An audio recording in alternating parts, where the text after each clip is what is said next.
You're listening to the Pittsburgh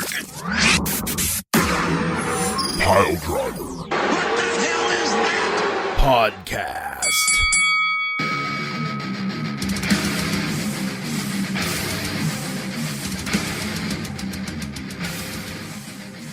Hi, it's the Pittsburgh Piledriver Podcast. You heard me bitching about wind because, let's face it, it's 60 degrees in February and I'm going to be outside because what am I going to do? Sit inside and podcast with these idiots? No, I'm going to be outside walking around podcasting. So if you hear wind, that's because I'm outside in nature. And sometimes in nature, there's wind. So A, you can suck it. B, you can deal with it. C, you can shut this show off.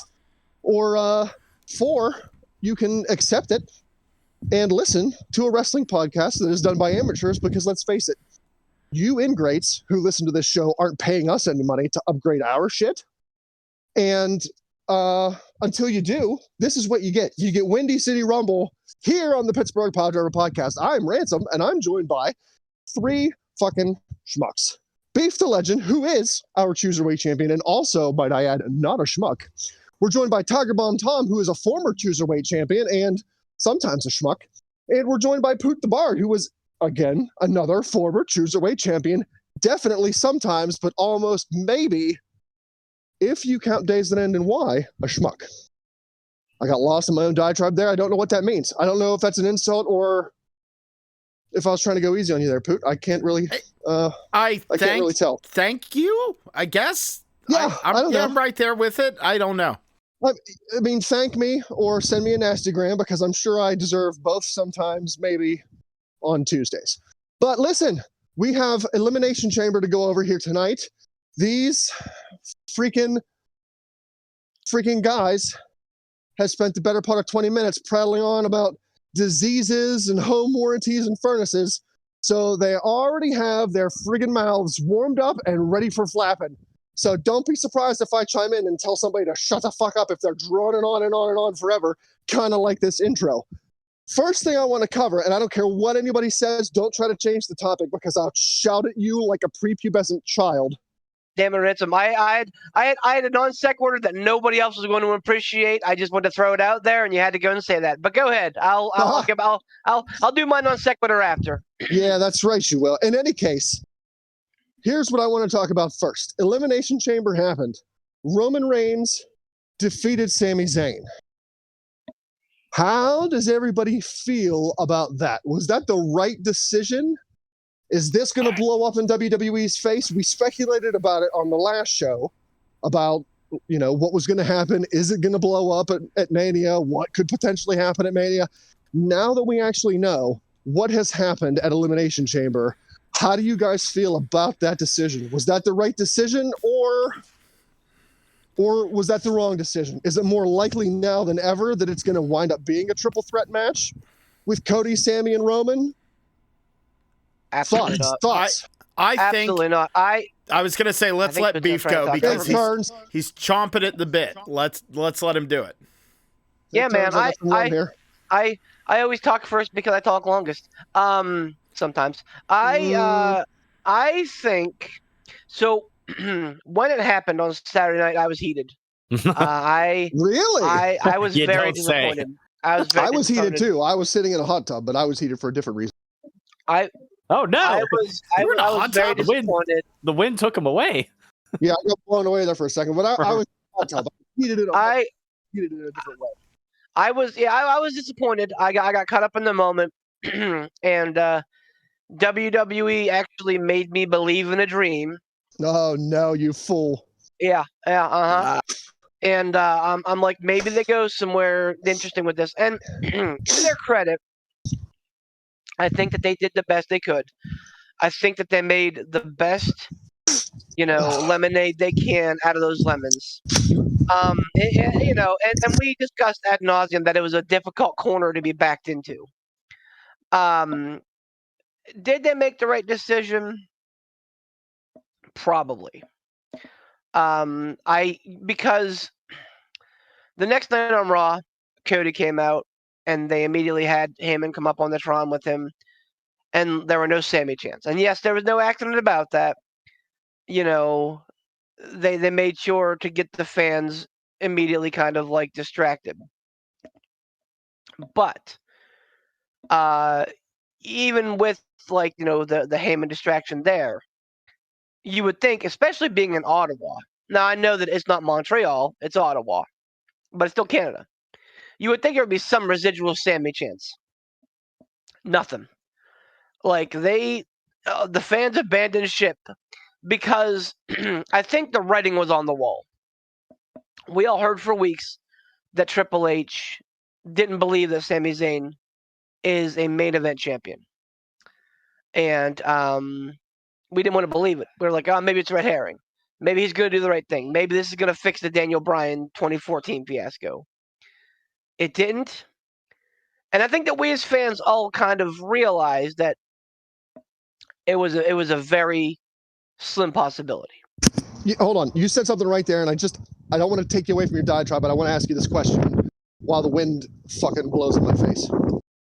That's like the only thing blowing in your face. Hey-oh! Oh, looking out. You said, wow. I had to stop there. I took my breath away a little bit. Getting all flustered.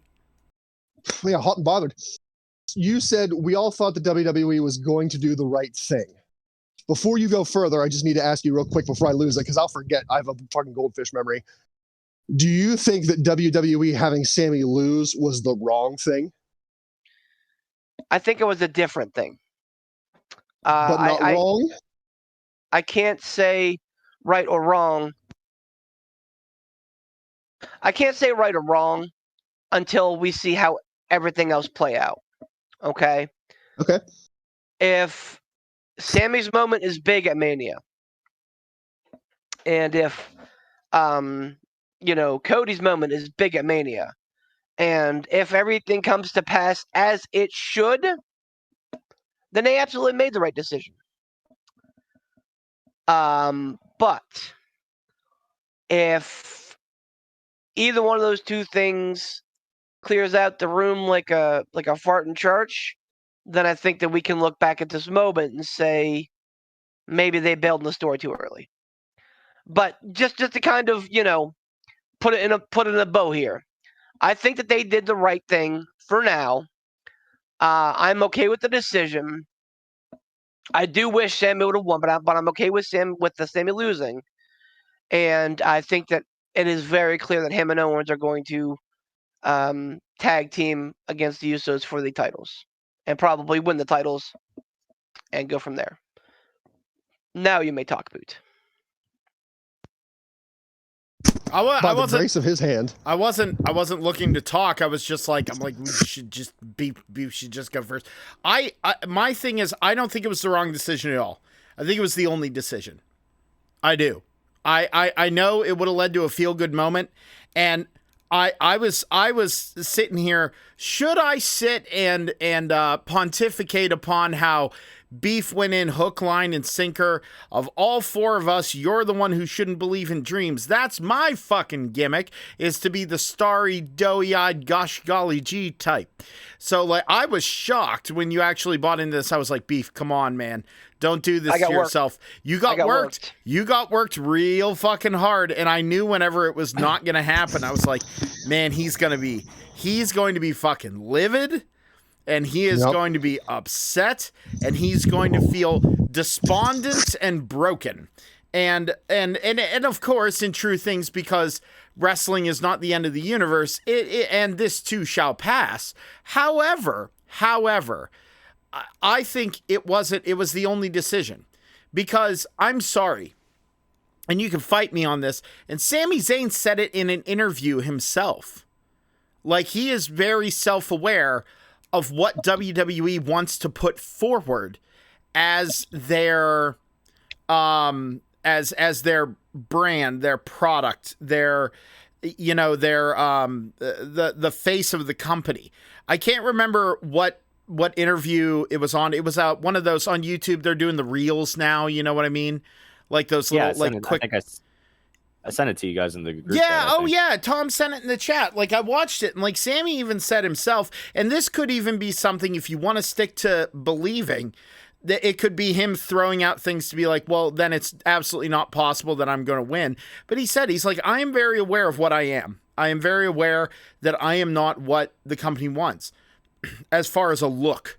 Not a personality, not in-ring talent, obviously, because he has both of those two things in spades. But the look, he's aware of what they want, and it's a reality.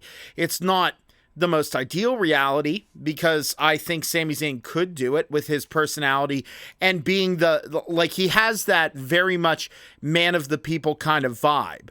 He does. But, and you could argue the parallel between him and like CM Punk, for example, because CM Punk, as Triple H famously loved to repeat, was skinny fat and all that nonsense that he was fucking spewing, his beefiness was spewing out. But, or Triple H's beefiness, not you beefiness. You always spew pure gold. The thing here for me is, if he would have won, what then? I know you could have had a program. It's what then, though? Like, you can only, it's not too far until Mania. If we're looking at it being objective, it's not. We are not that far away.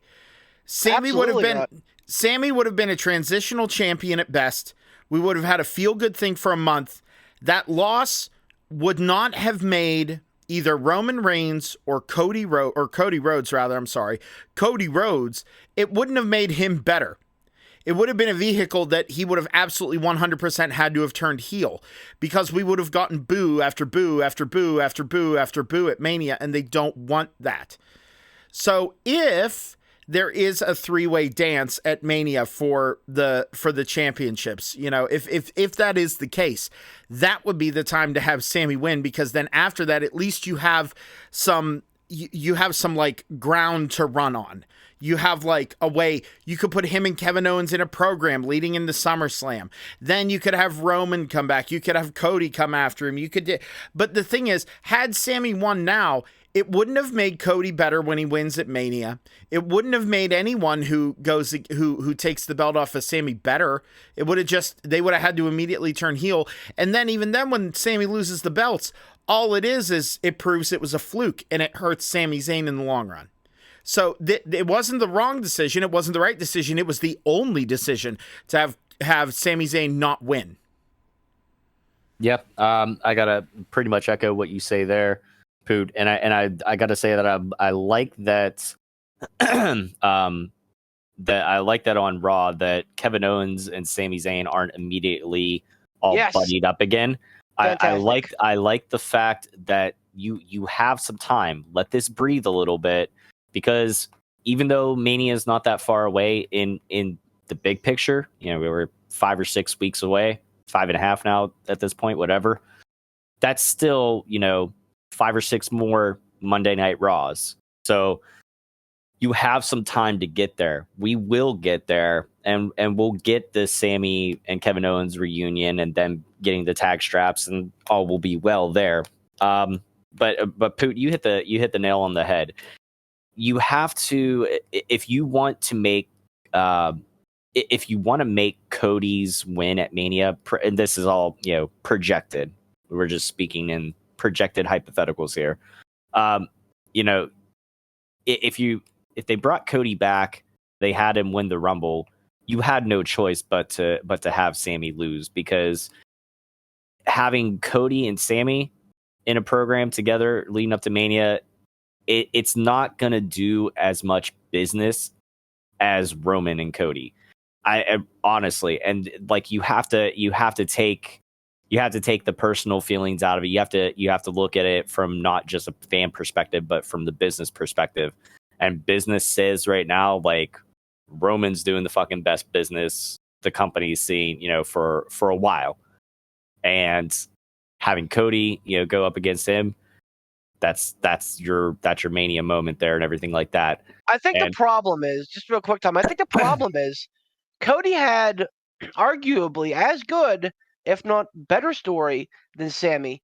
The problem is Cody's story got derailed, and he's been gone for 6 months. Right. I think had Cody's story continued to build, it would have been as good as the Bloodline. Oh yeah, no, and I'm surprised that we didn't see more.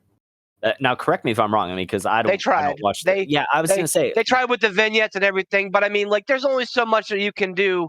right. You know, sometimes when a car battery's dead, it's dead. You just got to go out and get a new car battery. Right. And that's kind of what being 30 in the Rumble does. It basically reignites that fire. But you know, right. Yeah, I mean, again, like we said, you know, nobody saw this coming with Sammy or whatever. Like that, you know, nobody expected it to catch fire. the emotion when Cody But- took off his trench coat, Hell in a Cell, and we saw that pec, we were like, wow, this dude's a fucking star. Like, give him the belt the minute he comes back. Yep. And then he went away, and Sami Zayn's like, look at me, I'm a star too. And we're all like, yes, this new fun thing, forgetting about how awesomely proud we were of Cody Rhodes. So absolutely, like, again, I think that that's a point that we've kind of minimized on our podcast, talking about how good the Bloodline story is. The Cody story of redemption, that the redemption arc, like, of his career, is as big of a story as the Bloodline. It just was missing a big chunk for 6 months, right. and that's why we were kind of cold on it. And the whole Sammy thing. I mean, on like how Beef bought into it. You know, he got worked or whatever.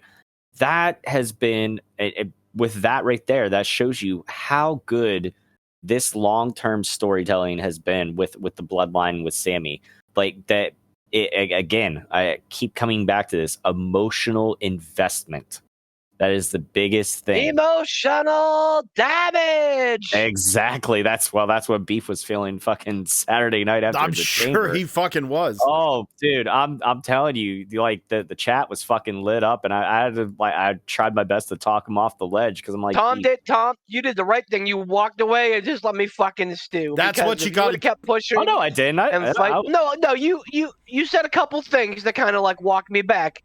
But Yeah. like you definitely like knew when to walk away, because like I will, like, when I'm in a mood and like I'm not, you know, I'm saying, but like, you know, sometimes I just gotta like burn myself off. Like sometimes I just gotta like, you know, flame on, get it out, and be like, all right. I know that now. Like, knowing how you operate, as soon as you're like, oh, this is fucking terrible. I was like, well, here goes the knee jerk reaction, and then by the time Thursday comes around, he'll be calm again. Beef, so what? And here I am. Beef, what Mania was it where after, I think it was Mania or the Rumble, whenever it was over, there was silence, and you just went, get the fuck out of my house. Like I think it was whenever Reigns beat the Undertaker. I think that was 33. Yeah, like you were so despondent. We were like, holy fuck, this Mania was fucking weird, and it was and Beef. I was like, Beef, you okay? And you were like, just get out, get out of my house. And we're like, ha ha ha ha. And you were like, no, I'm serious, leave. And we're like, oh. And like all looking right. back again, it was a great call, and I mean that was really sort of kind of the Undertaker's like swan song. It definitely should have been, like, that should have been it, period. But like, you know, we all know what happened after that. But you know, looking back, it was the right business call. But again, I'm an emotional creature, and I you know, I too am a mark as much as I am a smart. So like I can get work too. It happens to the best of us. But what do you think, Ransom? We haven't heard from you yet. I mean, I agree with everything you guys said. Like, I really can't add anything to it. I don't disagree with what anybody said. I think it was the right thing. I think it was the only thing.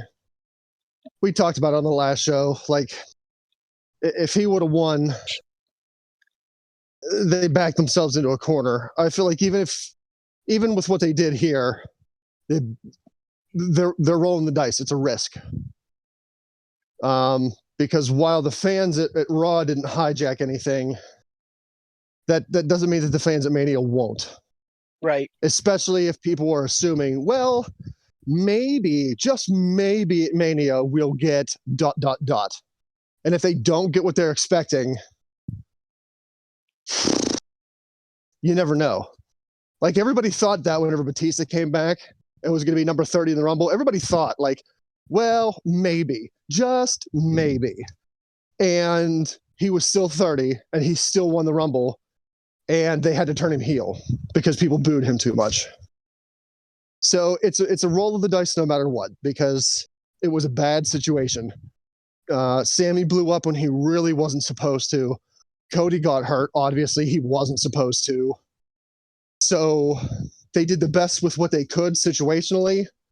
But now I think they're hoping for the best possible outcome. And I think in all honesty, I think it boils down to the live audience. If they accept what WWE gives them, I think it'll be fine. Like, I really do, no matter what it is.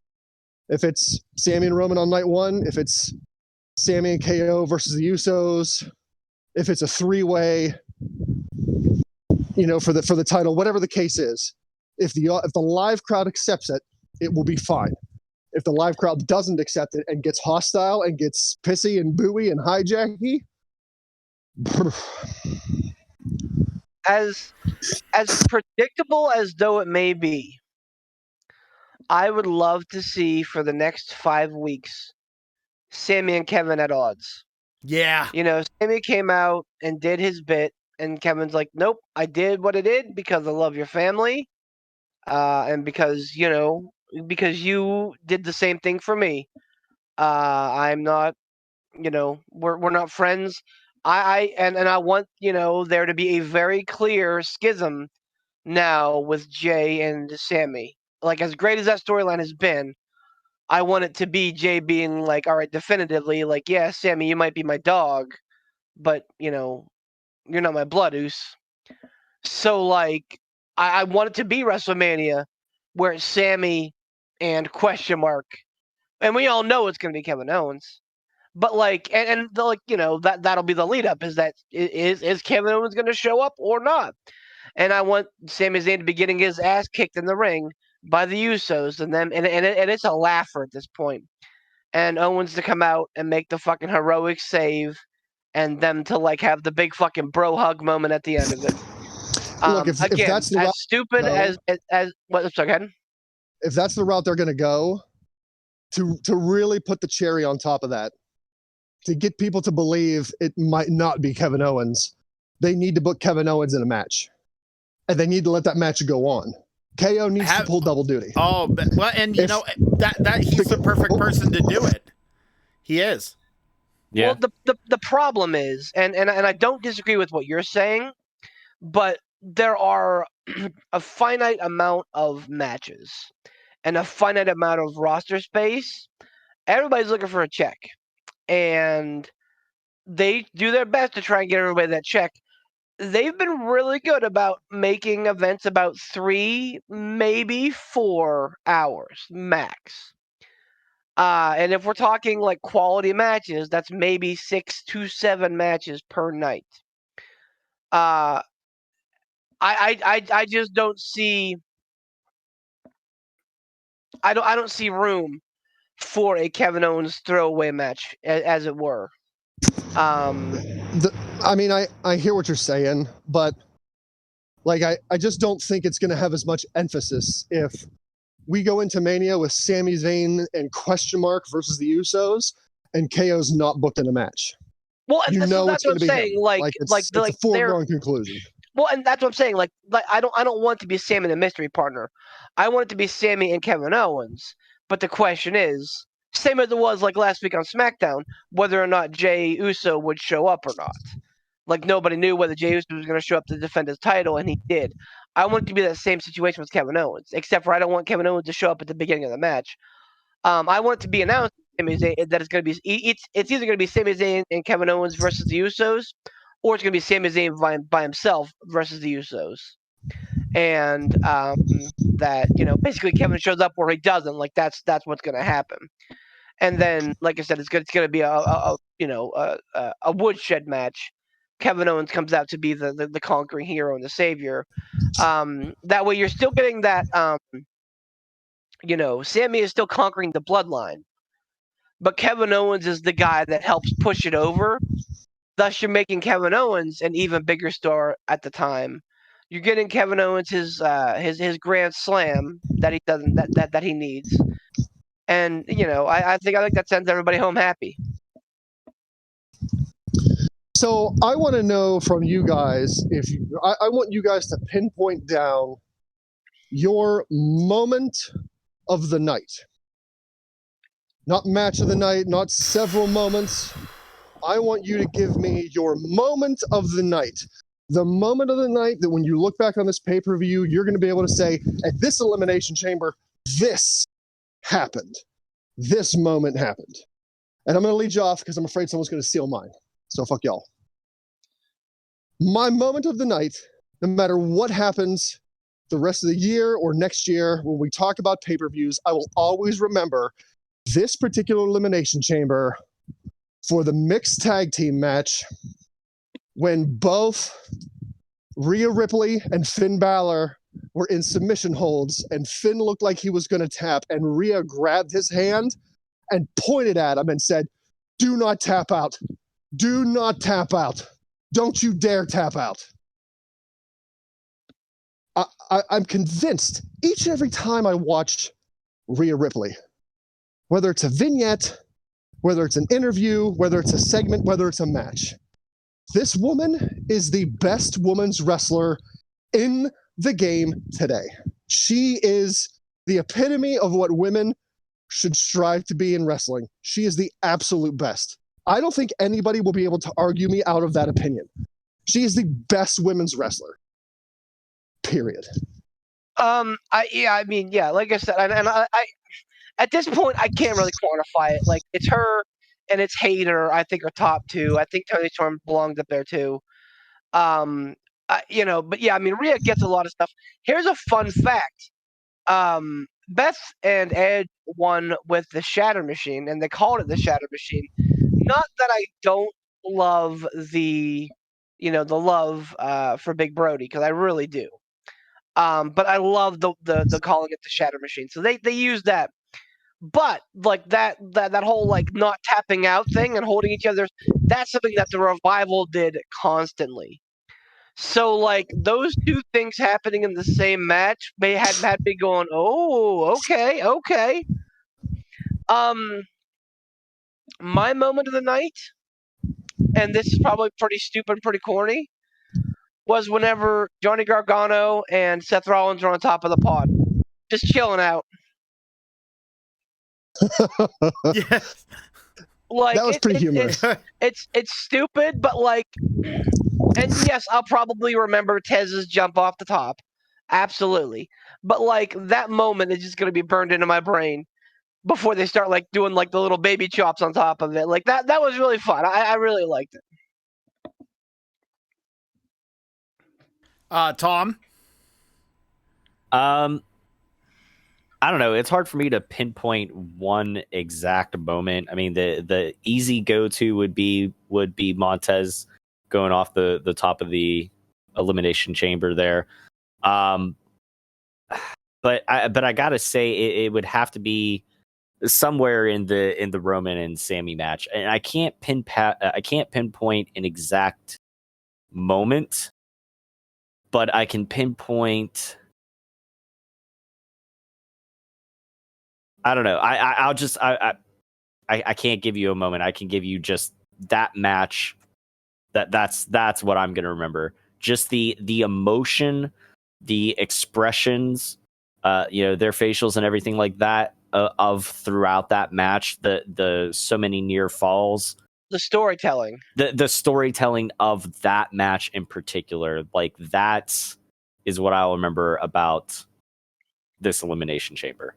Because no matter what, win, lose, or draw, like I think when all's said and done and Sammy looks back on his career, that will probably be like a defining, like a top 3 defining moment of his career is that match.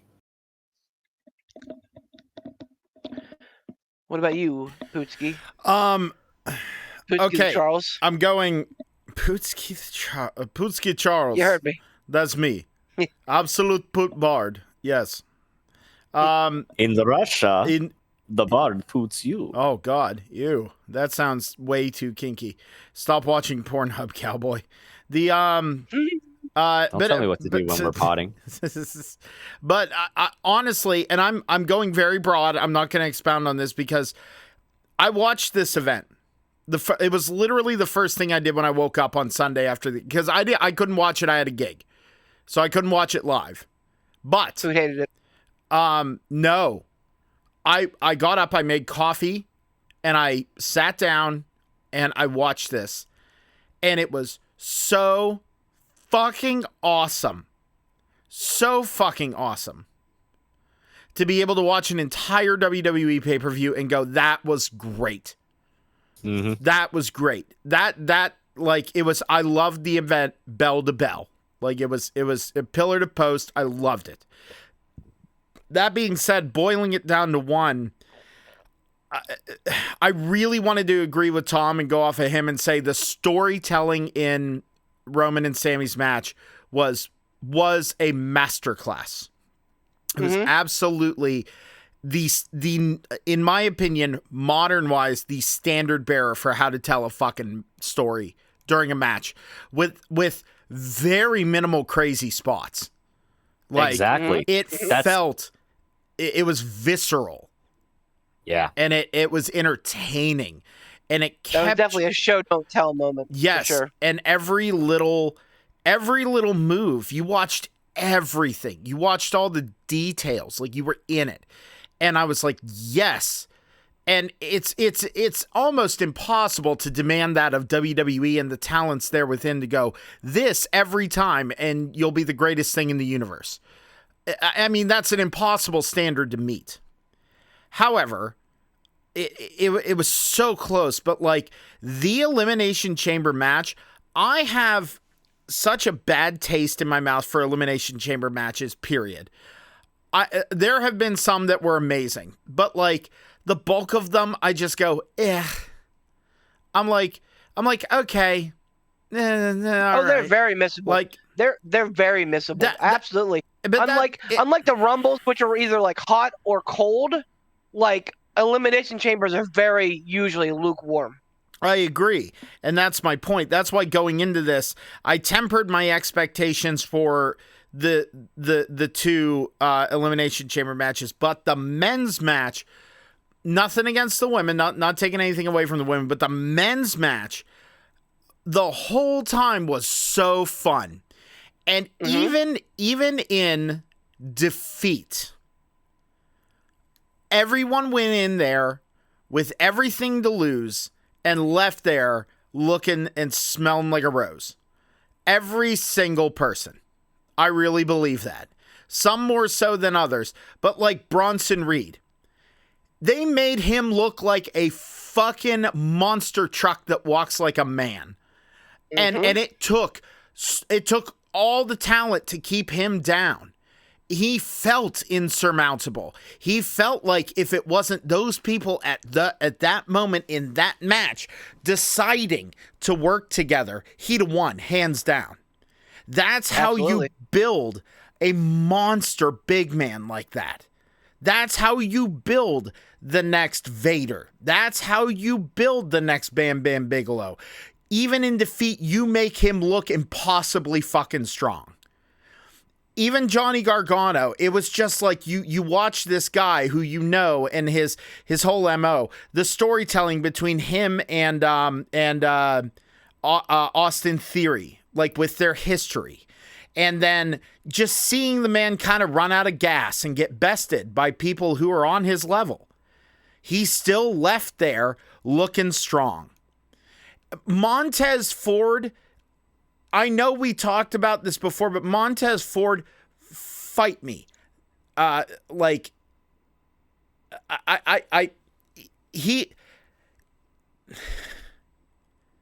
He like there is it's like watching history happen.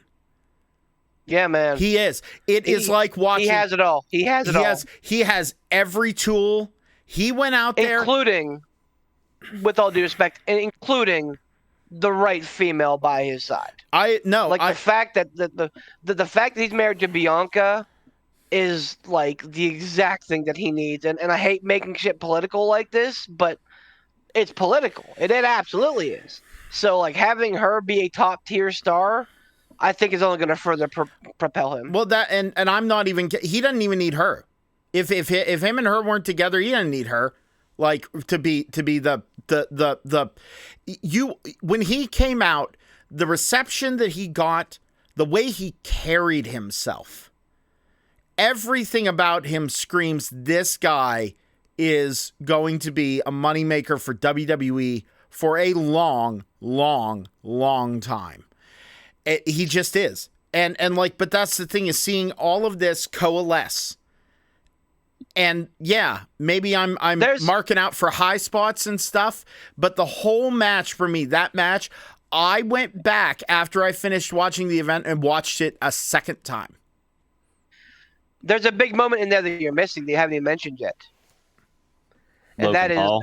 we are getting a heel, true heel, Logan Paul. Oh, yeah. Look, Logan Paul has been incredible at what he's done so far as a forced face.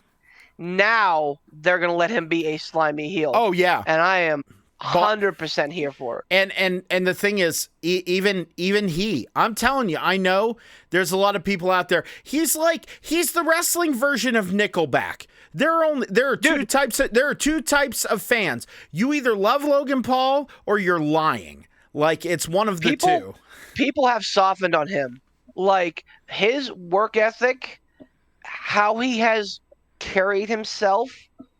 Like, there was a lot of angst and anger when he got a title shot over in the Kingdom of Saudi Arabia. Yeah. But now I think a lot of people are like, okay, all right, let's see what he can bring to the table. Because he has shown every time, he has shown that he can go. And he's been putting in the reps. Much like a Brock Lesnar, much like a Pat McAfee. Like, he feels like a star. He feels like a superstar because they're not overusing him. And I love Pat McAfee. And I would love to hear him on SmackDown every week. But, like, I also know that he has a life outside of WWE. So, like, a less is more mentality with him is great. And I absolutely feel the same thing about Logan Paul. I would love to watch Logan Paul wrestle every single week. But if we get him 4 or 5 times a year, that's going to make what he does even more special. Agreed. 100% agreed. And the fact that he really seems genuine with his, like, want to be there, and he doesn't seem like he is taking for granted this opportunity that's been presented to him. He's not going in there and going, oh, I already got this shot. I know who I am. I can kind of ride the wave of this. No, he's going, all right, this is a responsibility. Like, and the best thing about it, and again, I will say this till I'm blue in my face. As a human, trash. As a athlete, as a pro wrestler, absolutely 100% respect his ability in the ring and what he's been able to do, the matches he's been able to put on with only having 3 matches. His third match ever in WWE was against Roman Reigns for the title at whatever pay-per-view that was. Third match ever. And he put on that damn good of a show. This guy gets it. He's a natural for the business. And honestly, the best thing they can do is exactly what they're doing. Like B said, let him be a fucking slimy, shit-eating heel. I have high expectations. I don't think I'm going to be disappointed at all with whatever they put on, the match they put on between him. Oh my God. And Seth Rollins at Mania. I can't wait. Now, like, as great as that match is going to be, excuse me, I am not excited about Brock versus Omos. I think that's a fucking move. Now, and that actually was going to be something I was going to ask you guys. I know overall, I think we're all pretty happy with the pay-per-view in general. I'd say I'd give it like a solid.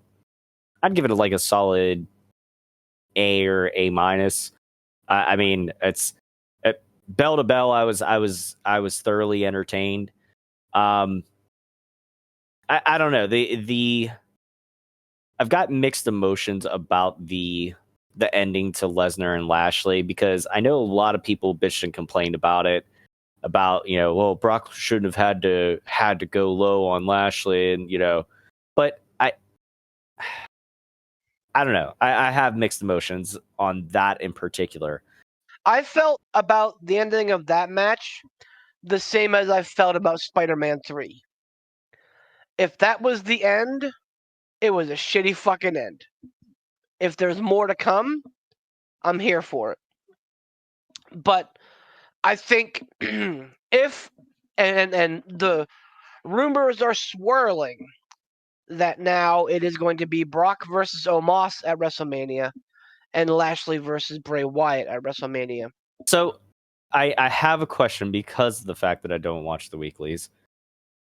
How did we get to Brock and Omos? I'm assuming something happened on Raw. Omos called out Brock on Raw. Yep. Okay, so that's and Bray Wyatt on SmackDown before the Chamber basically said Brock Lesnar or Bobby Lashley, whoever wins the match, run. So yeah, that seems so weird. Like it does. It absolutely does. I don't know, man. I'd be more excited to see what they have in store for Bray just from a creative standpoint.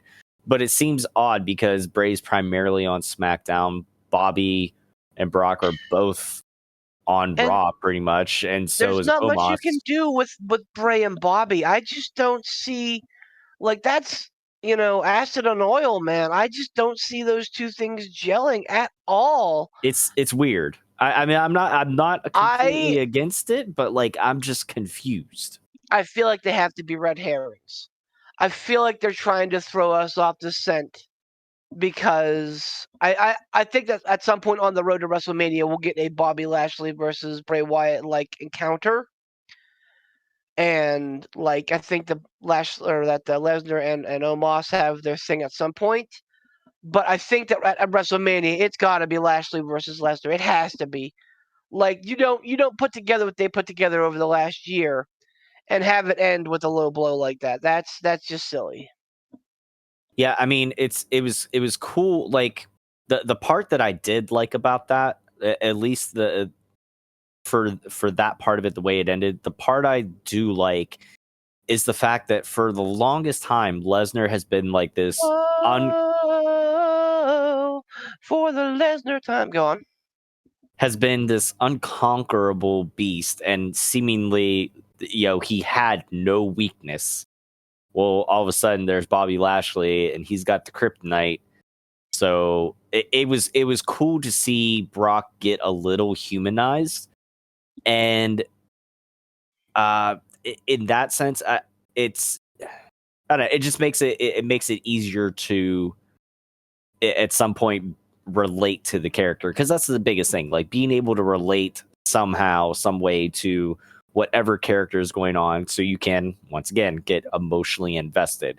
I mean, everybody likes Brock because he's comes out and kicks everybody's ass and cool, fucking he's the beast, whatever. But it was really cool to add that little layer of depth there, give him a little bit of a weakness. You know what I mean? Even if it's just for that one thing, and if even if it's only ever going to be that Bobby Lashley is the one person that always has Lesnar's number, no matter how many times they come back and circle back around. It's interesting. I'll give them that. It's just that it was like I said, it confused me as far as okay, well, now that happened, now what? That's the biggest thing is okay, well, now what? If now what is to go to, Lesnar and Omos, that's dumb. So I'm with you. I think they still have to have something at Mania. I just don't. It'll be interesting. Ransom? What do you think, Ransom? Because I think that you have a really good mind about stuff like this. Oof. If it's the way that it's being projected, it doesn't make a whole lot of sense to me. Both of these matches seem oh, okay, well, let's throw something together real quick for Mania for all these guys. Storyline wise, it doesn't make a whole lot of sense. And like you said, oh, excuse me. If you're going to end a feud like Lashley and Lesnar on a low blow, that's not the way that you end. That's not the way that you end a hot feud. That doesn't do anything for it. And especially someone with the caliber of Lesnar, that doesn't do anything like ending it on a low blow. That's silly and doesn't make a whole lot of sense. I would feel a lot better if it does wind up being Lashley and Lesnar for a blow off in Mania. I'm colder than freaking Eskimo's kiss on Omos. I don't care about the dude. Like I haven't since day one, and I've not warmed up on him since. I don't think he's good. I don't like him. I think, honestly, if I'm going to be completely honest, and it's going to sound like a dick thing, but I don't care.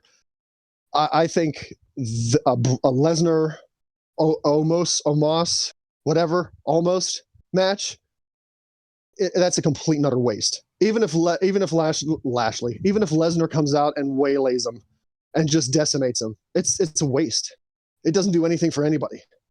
Like that's a go take a shower match, because it doesn't make a whole lot of sense. It really doesn't.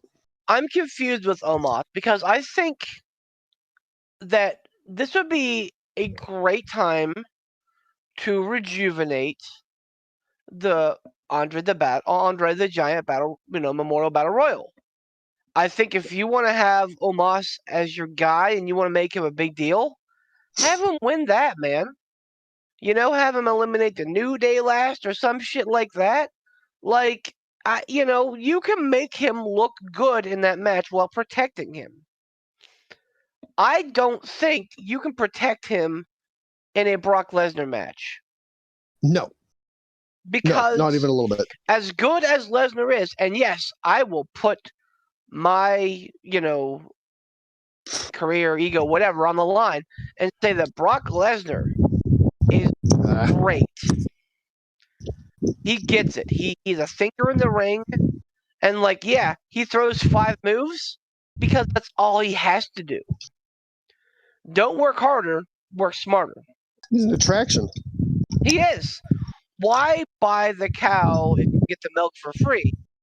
Lesnar's like, no, fuck that. You ain't getting the cheese, you ain't getting the milk. No, you got to come and buy each fucking nipple of this teat to get the cow. Like, Well, that's it. That's it. Oh, Yeah. Pooch. Thanks, everybody. Bye. That's it. Pooch, you killed me. My dick's just for show Beef's now. dead. I am Beef's dead. crying. I am Yep. crying. Pooch is going well. There it was. That's there it was. Oh man. Yeah. My point Look, if here they're gonna is that do, in a Hold battle on. royal, you can make him look great, and you can make him look like he's something that he's not. But Ransom nailed the point on the head, man. Like, he doesn't have an aptitude for it, and he has shown zero interest in getting better. Why? no, he's Why hitch terrible. your wagon to that guy? No, he's terrible. I think even having him win the Andre the Giant Memorial Battle Royal is a waste. Like, I don't see a hope for him. Like, I really don't. And Right, but it's a And I'm- concession I'm willing to make, though, rather than wasting a Lesnar I'm match, not. which, I'm not. honestly, at Welcome. this point, again, recognizing Lesnar's great, which I do, at this point, we need to be treating Lesnar matches kind of like we're treating Undertaker matches his last 5 years. I don't know Sure. how many more Brock Lesnar matches we got left in us at WrestleMania. And to have one of them be against Omos, win or lose, waste. fuck me. And with Lashley and Wyatt, and I can't remember if I just saw it on the internet or if one of you guys posted in the group chat. It all tends to blend together sometimes. The only way that Wyatt and Lashley would make sense. Well, here comes the wind. So sorry. I'd mute if I wasn't talking. You're good. The only reason that would make sense is if I'm trying to find a spot where the stupid wind is going to hit me. Oh well. You're good, man. Don't worry about it. Is if if on the road to WrestleMania, Wyatt makes it almost so impossible for Lashley to see a victory that we wind up getting, finally, whether it's a thing that's actually happening or just speculation, we wind up getting like the Wyatt Six and a reformed Hurt Business. If they pull something like that, I think, okay, now I can accept a Lashley and Wyatt match, especially if you're going to involve stables. If you're going to debut the Wyatt Six against a reformed Hurt Business, I accept that, and I'm here for it, and I'll go into it with an open mind. Right, but if it's just going to be... Do you know who MVP is with right now? Freaking Omos. Omos. Why not? All right, so let's say that they, that we can interchange these four competitors. Why not go Lashley versus Omos and Lesnar versus Wyatt? I think that those two pairings... That seems kind of racist, Beef. No, but those two pairings make a lot more sense. And honestly, I think that Bobby Lashley protects Omos a lot better than Lesnar would. I don't give a shit about Omos being protected. Like, who gives a fuck? And I don't mean like, taking care of in the ring. I mean, just I understand. In general. Sure. In general, like, and again, this is clearly a, hey, WWE has made their mind up that this is the guy that they want to say, this is our big fucking giant now. Like, this is me saying, all right, this is what they're saying is happening. So, since this is what they're saying is happening, give me Lashley and Omos, man. Like, I think that they could do a better job than Lesnar and Omos would. And Lesnar versus Bray Wyatt, forget about it, man. I think that match would be incredible. I think that would be better. I do than what's currently booked. But at the same time, it all boils down to, like, again, who cares? Like, I don't care about Omos. Whatever match he winds up being in, even if it's against Lesnar, that's a shower match for me. Because that's how little interest I have in Omos. You could put him in the match against Lesnar. Hell, I mean, this. Everybody knows my stabled history as how big of a mark I am for HBK. You put prime HBK in a match with Omos, and that's still a shower match for me. I mean, you could put fucking Owen Hart, Kurt Angle, Chris Benoit, name whatever great wrestler you want in a match against Omos. That's a shower match. Because honestly, wrestling a broom is better than wrestling Omos. Like, they tried. I'm telling you, man, look at the history that WWE has with looking at guys going, this is the big guy. This is the guy that's going to be our big guy. He's going to be a big, muscly, huge giant of a guy. Heidenreich, joke. Kozlov, joke. Khali, what did he do? He wound up a fucking joke. Same thing with Omos, man. You cannot squeeze blood from a stone. Someone who's terrible is always going to be terrible, no matter what you try to book him in, no matter if it's an Andre the Giant Battle Royal, no matter if it's them against the wind that's blowing in Mordor. It's going to be a terrible-ass match. I know that that's the decision that they've made. Like, this is our new giant. You don't have to have a giant, man. Let that go. It doesn't have to happen. Mark my words. Mark them. Omos will either wind up being a joke, a comedic character before the end, or he'll just go away. That's their pattern of what happens with big guys that they want to market as giants and unstoppable. And when it doesn't happen, what do? They turn them into a comedy act. So that's either what's going to happen with Omos, or he's just going to be gone. Yep. Or he's going to fade into, like, not even mid-card obscurity. He's going to fade into low-card obscurity because he has nothing. There's no charisma. There's no mic skills. There's no in-ring charisma. He's just big guy gets in. Fucking Kurgan was a better wrestler than Omos will ever hope to be. And there's no shit against Kurgan. He was a giant. And even with him, he wound up as a joke in with the oddities. That's what these giants do, man. Like, it's not going to go well for Omos. It's not going to go well for us on our expectations. For as much as Beef tries to talk me down off the expectation ledge, I want to tell all of you and anybody that listens to this show, mark my damn words.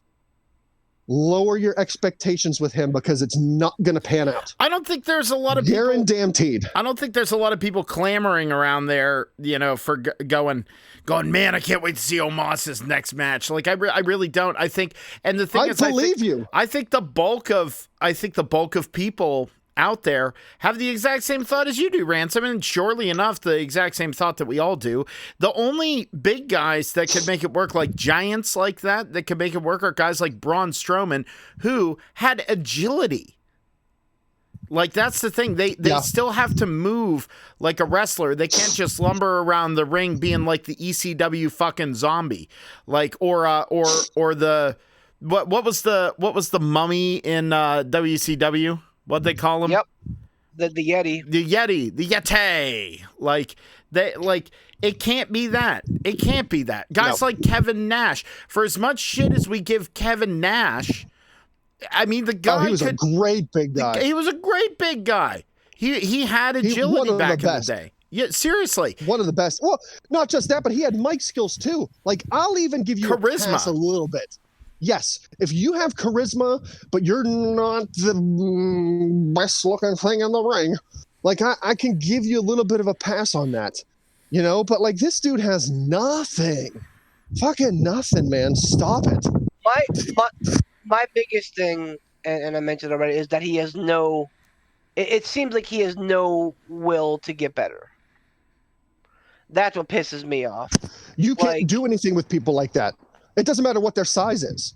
If you have no drive to better yourself and to get better and to learn and to grow, this is a business where you have to constantly have that.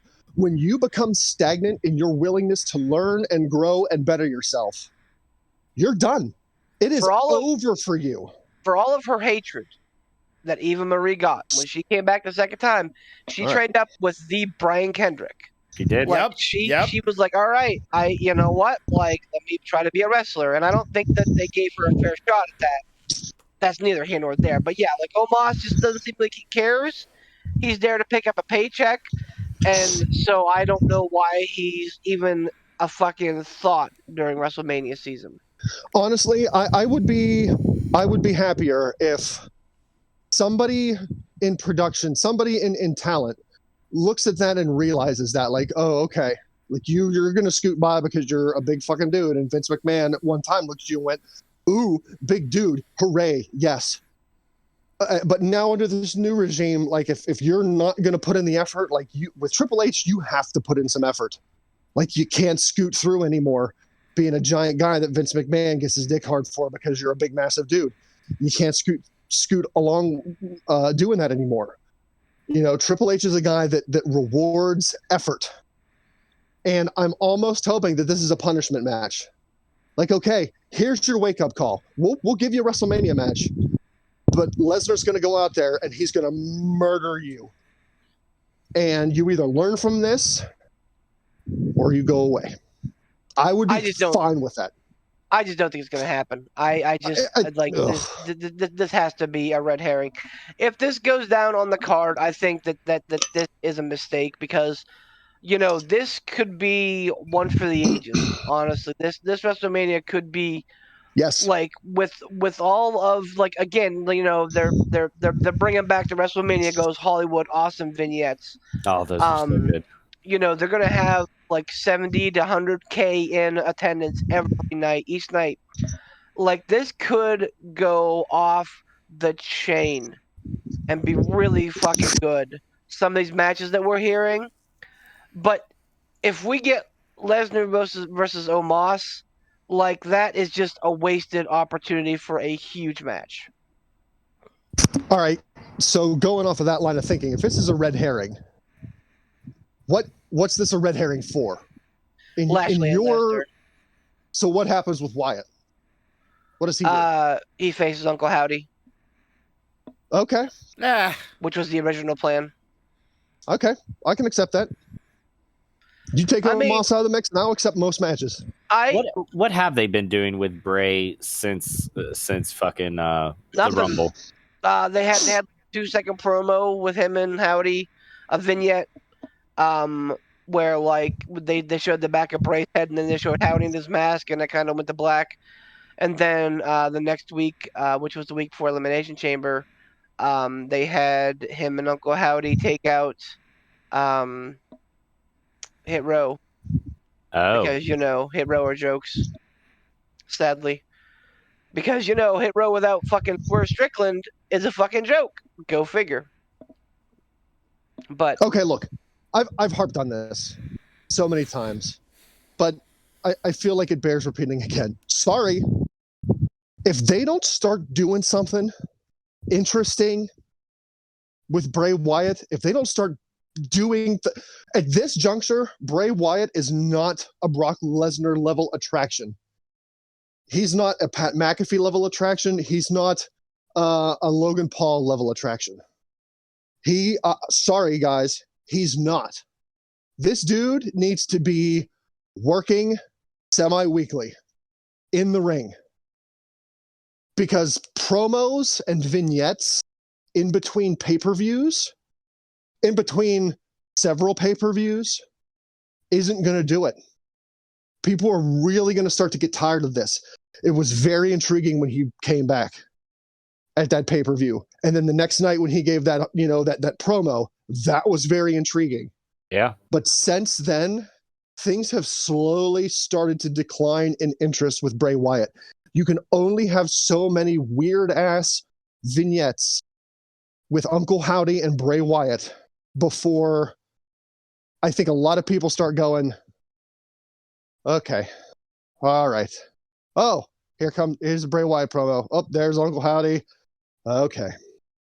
Like I was optimistic when he came back under Triple H. But in all honesty, I have no idea what they're doing with him. I really don't. Like I'm lost when it comes to what the fuck is going on with Bray Wyatt. There's a certain point where I've heard of slow burns, but yeah, you're right. That was my point, is that there's a certain point where slow burns are awesome, but the thing is, if the candle goes from the floor to the ceiling, you're eventually going to create a fucking fire hazard. Like you can't. Here's the only thing I'll say. He came back in quarter 4. I know he was technically quarter 3, but he came back in quarter 4, which is at that point like WrestleMania build. And like he came back seemingly injured. I think that they're just kind of plugging holes in the dike until WrestleMania. And kind of burn off some of this shit. I honestly thought the kind of blow up was going to be him versus Uncle Howdy at WrestleMania, and then we got maybe the YS6 after that or whatever. So yeah, I'm not sure. It definitely feels like both of these reported matches, and I'm gonna keep saying reported until I see them officially listed and cry. But it definitely feels like both of these reported matches are slapdash thrown together and just not well done. Yeah. That's why, and that is not a Triple H hallmark at all. If it's one thing Triple H does well, it is build. And like everything he's built so far has been great. I just can't imagine them pulling the plug on something like Lesnar versus Lashley with 5 weeks to the biggest show, only to go in a completely different direction with both those guys. Yeah, and I gotta think in regards to Wyatt, I'm with you, Ransom. I really like, my patience is wearing thin. My guess, here's what I say: if they don't, I'll give them at least until Mania and the night after. If they don't start something with him directly after Mania, I have no hopes then. And I think because just based off of what Beef was saying about how they brought him in, and it's closer to WrestleMania season quarter 4, like you kind of already have your ducks in a row, and you kind of have a general idea of a couple of your key things, like your big title matches, and maybe like 1 or 2 other big storylines. Like I'm sure they obviously they have their plans with Roman. I'm sure they're gonna have their plans with the Usos for the tag titles. They had the idea of where they wanted to go with the women's titles. and and then knowing that anticipating Logan Paul is going to be back, putting him in some sort of angle with whoever, obviously it ended up being Seth. That's fine. But, you've got at least half of your 2 nights figured out, basically between a quarter and a half figured out. So I can understand, again, only because the fact that we're under the Triple H regime, creative wise, and not the Vince McMahon regime, I'll give a little bit more patience. But I really, for me personally, I really, really, really got to see them start doing something with Bray at the latest night after Mania. If they don't start by then I don't know when. I don't know when the fuck you're going to start or why you would even try after that point. I think what happens is we get some sort of a Lashley Bray Wyatt confrontation over the next few weeks, and Uncle Howdy comes out and then turns on Bray Wyatt like he did in the LA Knight feud, and that's what pushes us towards Wyatt versus Howdy. I don't think that's the most amazing booking in the world, but I think it gets us to a better place than Lashley versus Wyatt. Yeah. And like I said, I think that this Lesnar Omos things gets squandered here sooner than later, and I gotta believe that all roads lead to Lesnar versus Lashley at Mania, because my God, what if you let those two behemoths out of their cage and just say, go out there for 10, 15 minutes and just brawl. I'm here for it. Probably has to be some sort of, sorry, Ritz, it's got to be some sort of last standing match or something with a gimmick, because right, go it's because of what they've been through. Yeah. Here's the thing, and I'm more inclined to believe the beef red herring in this instance more than I was with the Sami Zayn red herring. It's because and Triple H is smart when it comes to storytelling and booking, and you don't start new feuds after Elimination Chamber going into Mania. That's not the time. It really isn't. That's when you put together the filler. You put together a filler then. Yes. Elimination Chamber is not the time to finish up a feud and then start a new feud going into Mania. So, that's probably why we're still going to have Edge and Finn at Mania, because you're not going to wrap that up at Elimination Chamber. And I'm really hoping, as I'm sure Beef is, that we get Lesnar versus Lashley at Mania, because you don't wrap that up at Elimination Chamber. That's silly. And B, you don't wrap up a long-going feud like that with two guys like that, especially Lesnar, with a low blow. That's not how you wrap up a Brock Lesnar feud. So I'm more inclined to believe that something's going to happen between now and Mania that winds up setting up, that's a odd combination of words, Howdy and Wyatt and Leslie Nielsen's back. Jeez, Leslie Nope. Leslie Nope versus Ron Swanson at Mania. Lesnar and Lashley. You have to do that. There's no way you can wrap up something at fucking Elimination Chamber and then with only about a month, maybe a little longer, start something brand new and build up to it for Mania. That's not Logan Paul and Seth Rollins. Fine. We'll give that a pass because Logan Paul is an attraction. So you can start that now and build that up. That's fine. It technically started the Royal Rumble with those two. Right. But with these long-going feuds, you don't wrap it up at Elimination Chamber. That's not... You wrap something up at SummerSlam. You wrap something up at Mania. It has to be. It has to be a red herring. Stop it. Well, gentlemen, we've been talking for a little bit now, and I think it's a good time to talk about some spicy, or not so spicy, depending on your taste, Mexican food. But before we do that, I just want to have a moment of zen and let you guys know that I appreciate the work of Speedball Mike Bailey. If you're not familiar with him, do yourself a favor and get familiar real quick. He was basically out of action for 3 years because of COVID, and he's Canadian, so there's always that. I happened to catch Impact a little bit, and I saw him wearing some HBK tribute trunks, and I was like, that's a class move. He's a guy that on WrestleMania weekend will be working about 6 times over the course of 48 hours, and I'll probably see at least 3 of those matches, and they'll probably all be incredible. Speedball Mike Bailey is amazing. And if he's not signed with a major, either AEW, WWE, or New Japan within the next 2 years, I'll be shocked. He would really suit New Japan. I really do. I really do think that. I think he could be a big deal in WWE with the talent that they have there now. Absolutely, I think that he could be amazing. Yeah.